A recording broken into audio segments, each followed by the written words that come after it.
Hi, I'm Micah, and this is the second in our series about starting a pop song entirely from scratch. So, a couple things I didn't mention last time. I'm doing this kind of seamless style. I'm just recording video, and I'm not cutting out things and splicing in other things, etc., etc. I don't have the time or will to do that, so I'm just going to record it, and whatever we end up with is what goes on YouTube. The other thing is that we're going to try and take this all the way to the end to having a fairly full song that might be able to pass for something on the radio today. I might be fooling myself, but hey, we'll give it a shot. Okay, so this is where we left off. We have this chord progression, and I'm not going to play. Actually, I'll go ahead and play. We'll go ahead and play it now. So we're in the key of C, so we start with C, and walk our way up to G, and then back down. Switch the 2 to the 3. Switch the C to an A minor.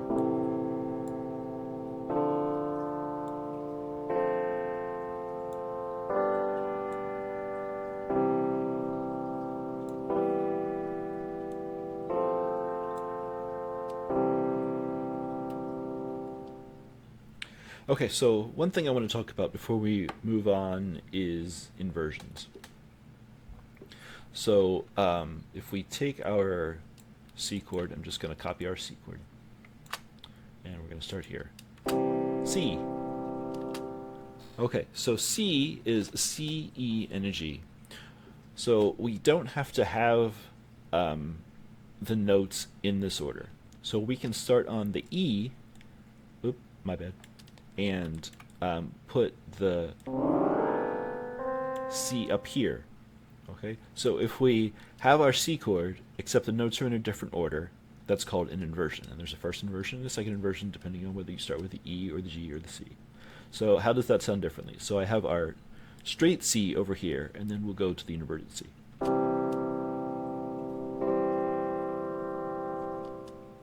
So it essentially sounds the same. It's the same notes, but it can actually be quite a bit different.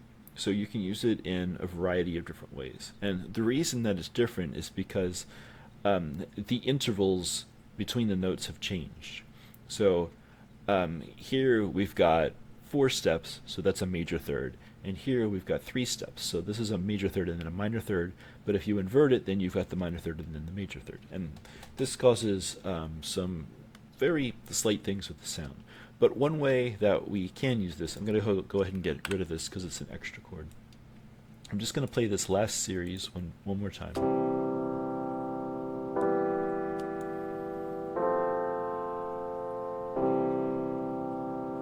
So we kind of grounded it here by going back to the 1. But depending on what's going to happen with either the verse having another part or the chorus starting, we may want it to start on C, and so it's going to be CC, which is okay. But what I'd like to do is see how, you can see by looking at it here, that our progression tends to go up. So it goes up, kind of comes down and grounds, and goes up. And then, so what if we kept going up here? So what we can do is we can flop this whole thing up an octave, but that's a little excessive. We just want it to keep going up. So what I'll do is keep the G where it is, and then we'll go ahead and do it this way. So now it's still a C chord, but it keeps rising in pitch. So what does that sound like?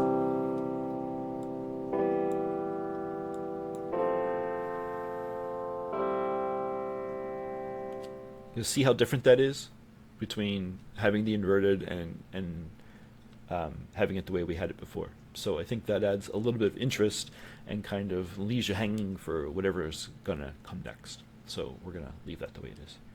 Okay, so I'm going to close this.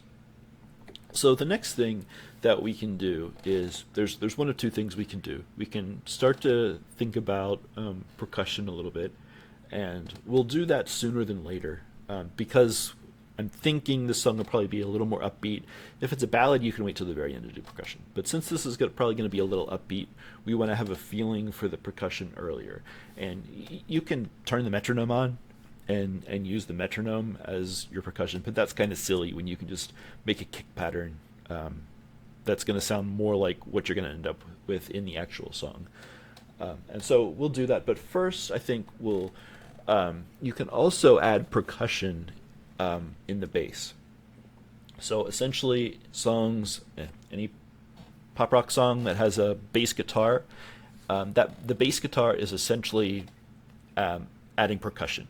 It gives a rhythm, or rhythm guitar, kind of the same thing. So in an orchestra, you might have the cello adding a little bit of rhythm. So we're going to more mimic that, and I'll show you how that's going to be done. So we're going to make a new pattern.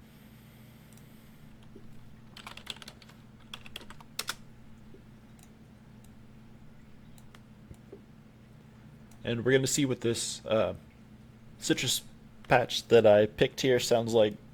When we put these three things together, it might sound horrible, and we'll have to change patches. And that's fine. There's nothing at all wrong with that. Hardly anybody can sit down unless you've used the same patch over and over and over again. There's certain instruments that I love and I just know how to use and always use them. But if you're using new stuff, you're never going to be able to predict what it sounds like with other things. And of course, you can EQ the heck out of it to make anything sound good together if you want. But it's nice to start with patches that already sound good together. Okay, so let's go ahead and open our new piano roll for our bass. So since this is called bass, we're going to keep these notes on the low end, because this patch will work high end, I think. Yeah, it's okay. But it's bass, so we're going to put it down here. C2 is probably a little low. You can barely hear it. So let's C3. Oops, my bad, sorry. Still too low. Okay, so C4. Okay, we can actually hear that. I hope. We'll see here in a second. So all that I'm going to do is your lowest bass, the contrabass in an orchestra, is going to just be your root note. So going back to our chord progression, remember we did C, D minor, F, G. So that's going to be the exact same thing here. C, D, F, G. Okay, so let's see if we can actually hear that or not. I'm going to watch the mixer.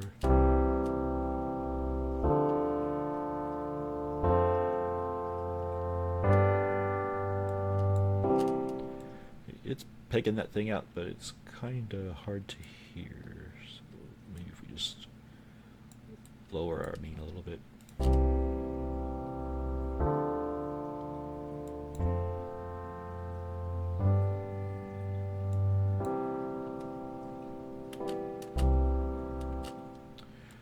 Okay, so honestly, I'm not fond of this. Let's pick a different preset.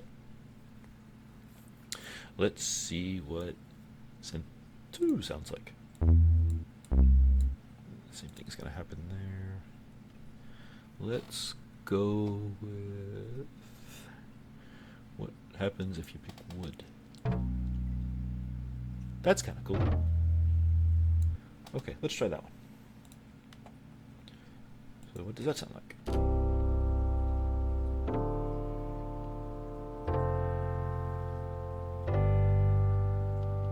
Okay, we can live with that. So now we have some bass. Yay!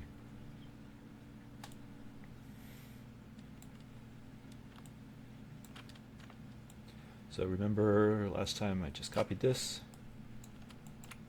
The 2 becomes the 3.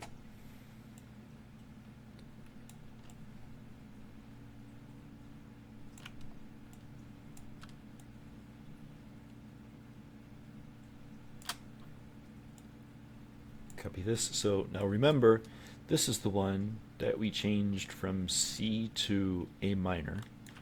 So I'm going to go ahead and drop that to the A minor. And the end, we actually have a C. So we can move it to this C.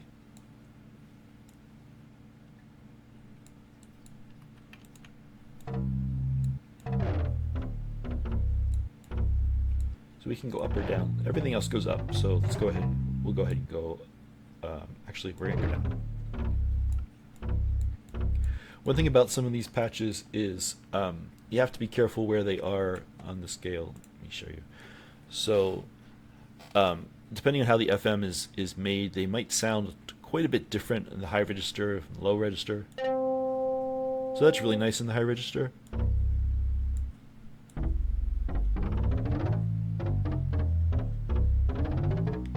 So this probably sounds best between C4 and C5.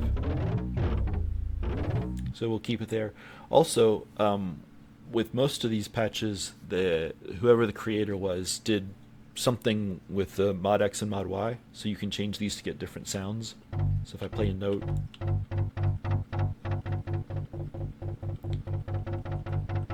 so see how the X changes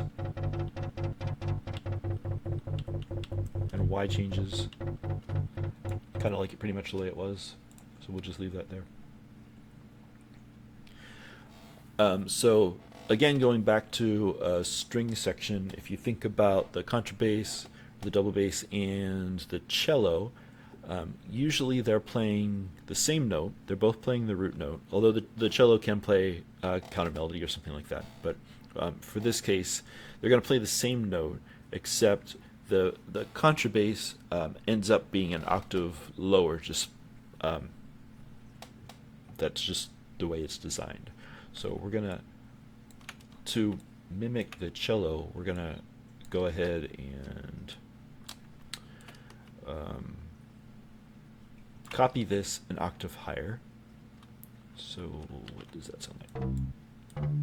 Yeah, it's nice up there.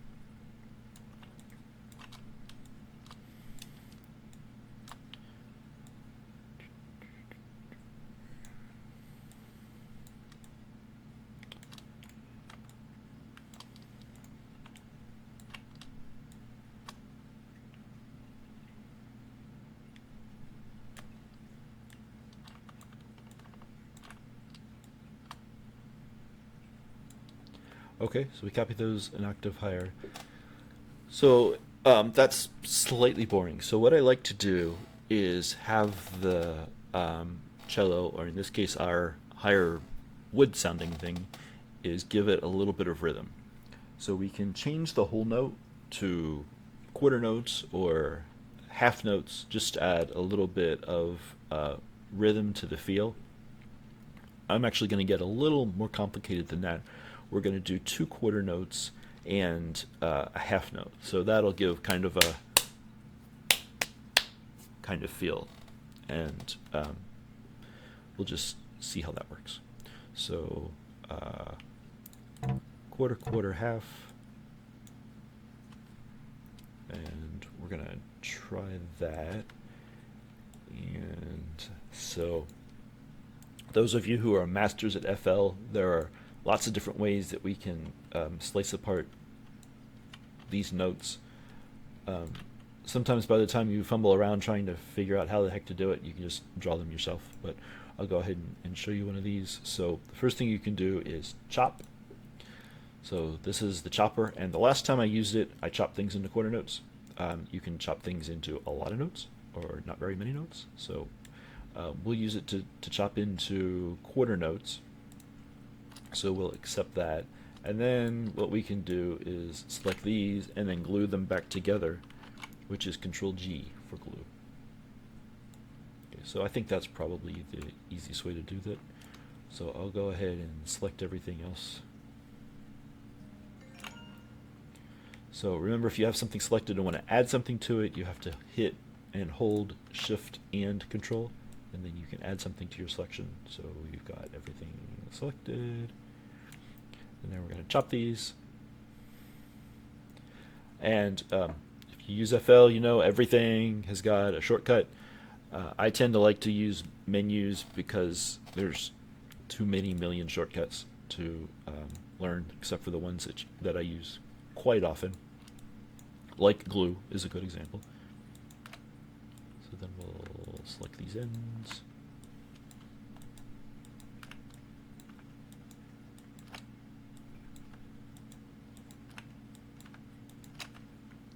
And we'll glue them together. And there we go. Okay, so let's close this and let's see what we ended up with.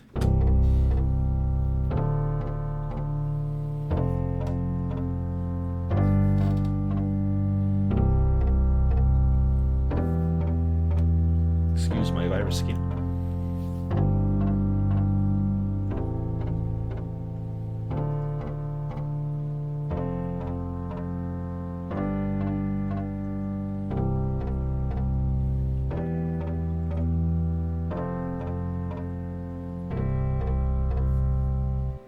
All right. So there you go. I mean, there's been a little talking in the middle of putting notes down, but essentially in a half hour, we made the first part of a song. And, you know, this should prove to you that you can do it. There is nothing holding you back except just a little bit of music theory and the activation energy. You just got to get a little bit of a push, and then once you get started, the rest is downhill. Okay, so I say that, now we have to decide what the heck we're going to do next. So we've got our stringy thing here, but I'm going to actually wait a little bit to use that, because it's going to be more of an accent, so I want to have an idea of what kind of things we're going to add as we go. So I think this might actually be the time where we want to go ahead and try playing a little bit with the percussion. So the way we're going to do this is I'm going to go ahead and so actually I do want to show you a couple things. So if you're percussionally challenged like I am, one thing that is extremely helpful and not particularly expensive is to go to this place called Drums on Demand. Just Google it. And they've got a whole bunch of packs of loops, except they're not like GarageBand loops. They're not like long things with layers, etc. The way they work is typically I write ballads, so you can see here I've got slow stuff. But we can, if we pick one of these and open it, so what they've got are 1 or 2 measure. Of course, they've got the tempo here, and they'll stretch to other tempos. You just don't want to overdo it. So you don't want to use 81 if you're working at 120. That would probably cause problems. But I just kind of picked this one randomly, and it's got chorus thingies and bridge things and verse things. And so if we just listen to, of course, one, and so that's 1 or 2 measures, and then there's different variants of that. And then there's ones with fills. So all that you have to do is take these things and drag them into your song and build your percussion section the way you like. Bam, done. Okay, so I suggest if you've never arranged or tried to put percussion into a song before, these are super fun to use. And like this pack here was, I think, maybe $20 or $30. So these aren't particularly expensive. So give these a shot. And then secret, if you can kind of look at this and figure out when on what beats the different percussion things are happening, but you can just put this into SliceX and it'll cut it up, and it's real easy to figure out how to mimic it then. So if you just take a lot of these and cut them up and learn how they were put together, you can kind of figure out exactly how to make these on your own. So that's that. Sorry for that little sidetrack. I just wanted to mention those guys. So we're actually just going to use some pretty straightforward stuff here, trying to pick a kick. So Seamless always talks about these groove kicks and likes to use them quite a bit. So we're going to go ahead and pick one of those.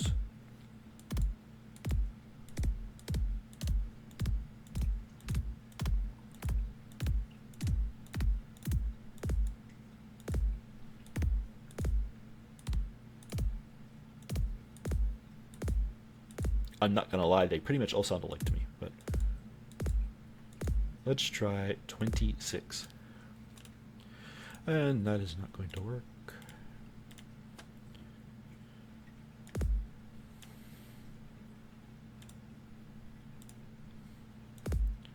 We'll get there. Okay, so there's our kick. I think that'll be okay. And we're going to... I like to try and keep the drums kind of in their own section. So one disadvantage about using the drum packs like I showed before is that they're actual samples, so they all have to be in the same channel. So you have to EQ them all exactly the same way. So the nice thing about picking individual samples and using the sequencer is that you can EQ them differently and get different sounds out of them. And we'll probably do some of that later. So we'll go ahead and lay in our kick. And so the easiest way to start with the kick is like this. So that's all we're going to do.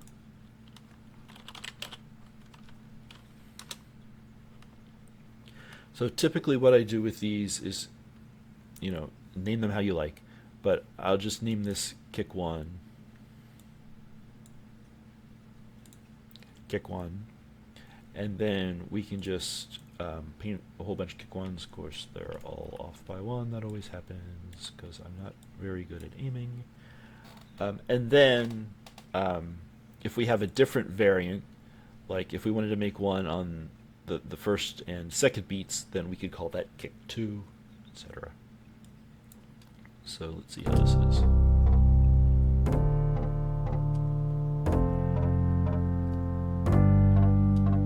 Yeah, that kick is not going to work at all.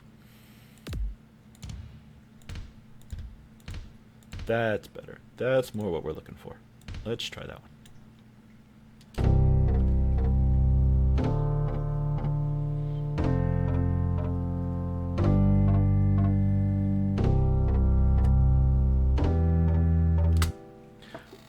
And so for genres that are very percussion heavy, a lot of times you'll want to layer a couple of these kicks together. It just gives a fuller sound.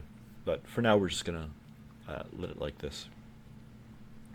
Okay, so the next thing is we want to kind of mimic what we did in the bass somehow, and I think we'll go ahead and do that with a snare.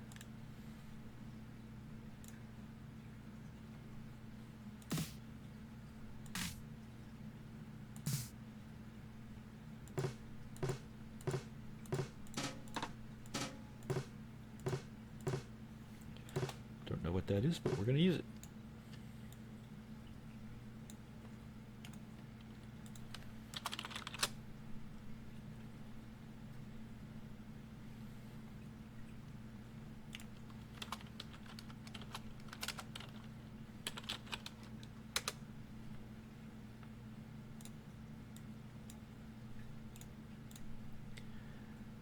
And the snare is going to mimic what we've got going on. Actually, I think we're going to do 2 of these. Let's do this one.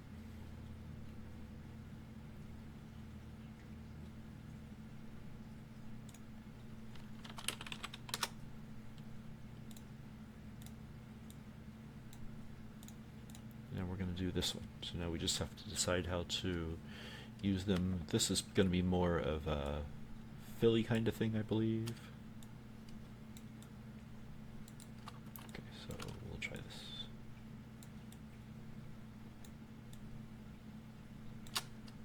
Okay, let's see how bad that is.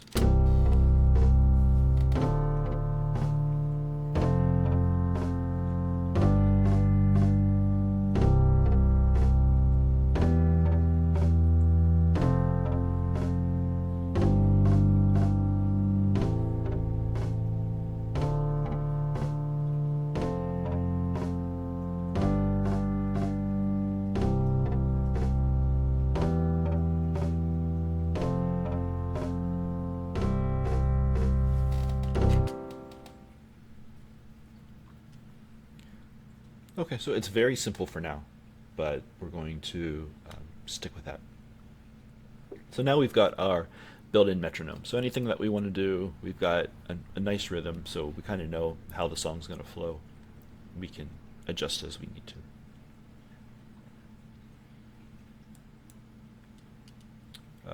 We can add hats and symbols and such at this point, but let's build a little bit more variety before we do that. So I just want to see. So right now we've got 30 seconds of song. So we're probably going to need to do this. And don't be afraid. Now our song is 1 minute long. Yay. And this is when the rest of the percussion is going to be important, because it's going to be varied, so that the second part is different than the first, and the rest of the arrangement as well is going to be a little bit different. So that will probably be our entire verse.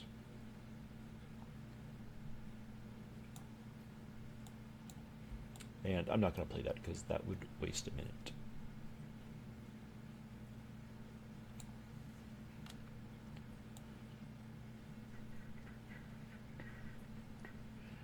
Okay, yeah, so we're just over a minute.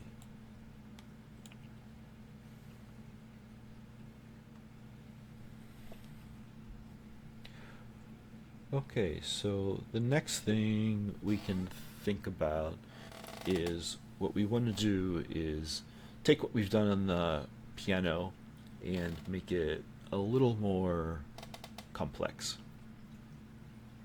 So what do we mean by complex?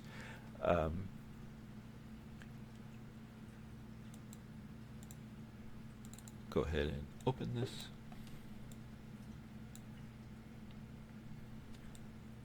And the other thing I'm going to do is, for those of you who are novices at using pattern, the most important button ever is to click on this little thing right here and make unique.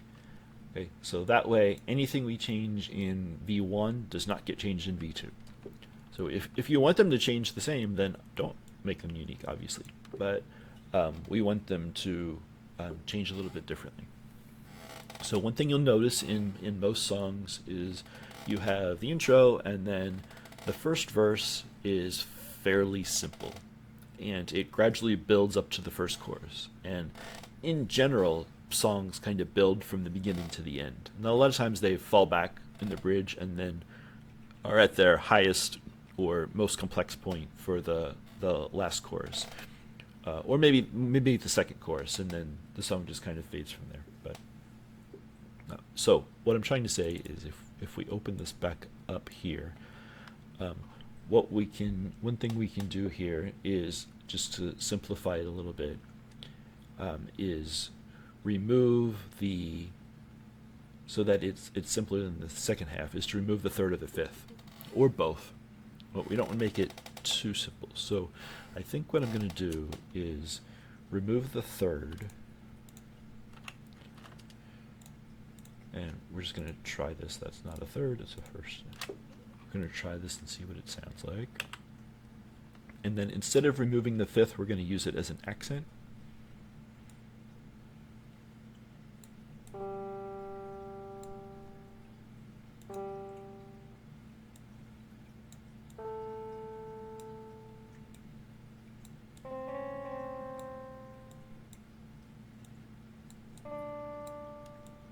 Okay, let's see what just happened.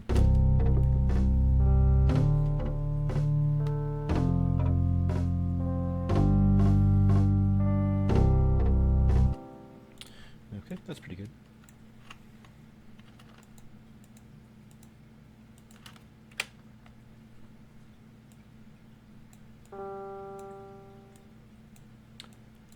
I do not have, there's a toggle so that you can adjust notes from this side as well as this side. I do not have it turned on because it occasionally causes issues, so I don't typically use it.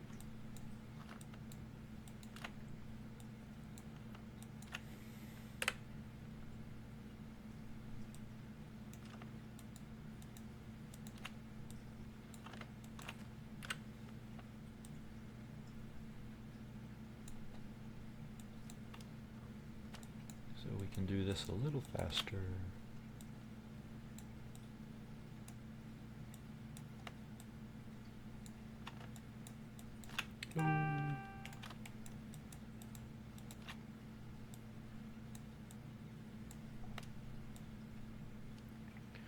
Okay, and then for the second half of this series,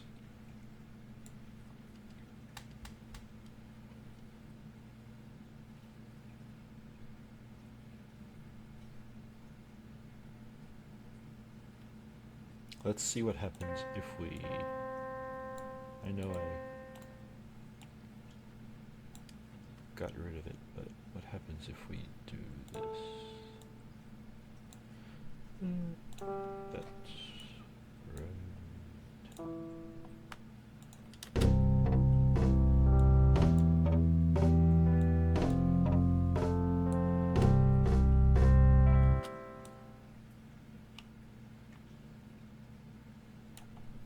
Okay, so I need to see what that sounds like.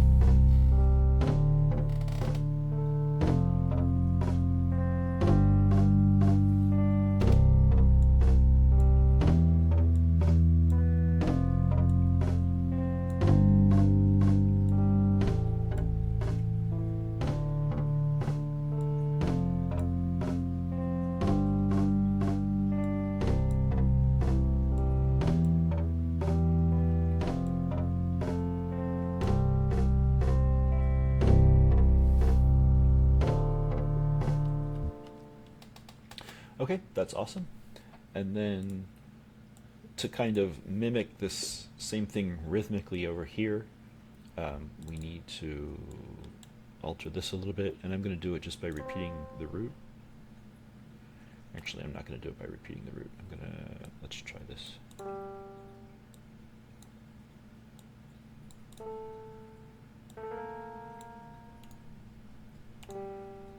If you want to make a note the same size as some other note, just click on it, and then that should work. Or it might not because we clicked on something else, but that's okay.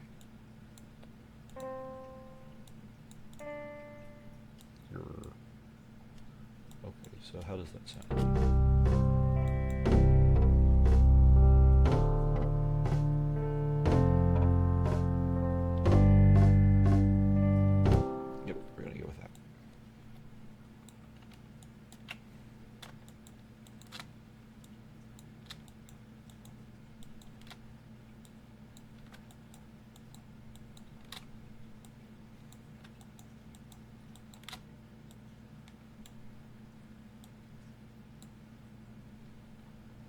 I'm sure there's some really clever trick to add in the rest of these notes, but I'm not going to go looking for it on YouTube.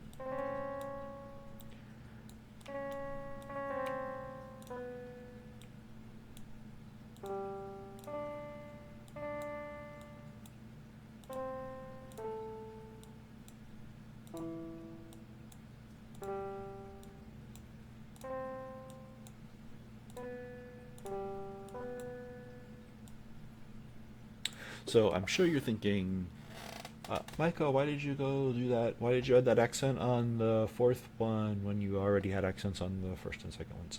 So rhythm is built on a whole bunch of different layers. You need to have layers of rhythm. And so certain ones are going to be more prominent, but if you listen to any song and really listen to it, there's going to be multiple layers. Different instruments are going to have slightly different rhythms that all work together, but they are different from each other, and that's really important. Okay, so we're almost done with this for now. So I'm going to go ahead and play it right now. This is the woe of the producer is hearing the same damn song 14 million times, but welcome along on the ride.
Okay, so what important things do we do in this session? So remember, we had our chord progression from before. We inverted that last C and duplicated the whole thing to make our entire verse. And then we started adding rhythm. And we added the bass to give a little bit of rhythm, similar to what a bass guitar might do. And then we also are taking our piano and allowing it to build so it gets more and more complex as the song goes on. And that's going to continue into the chorus.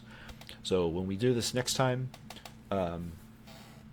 actually not sure exactly what we'll do next. We'll either start playing with our stringy thing here and adding that in, or it might be more prudent to go ahead and build our chorus. So I'll decide that between then and now. So I'll be breaking the rules and actually thinking about this in between, but that's okay. Okay, my name's Micah. Thank you for watching, and stay tuned for part 3 coming soon.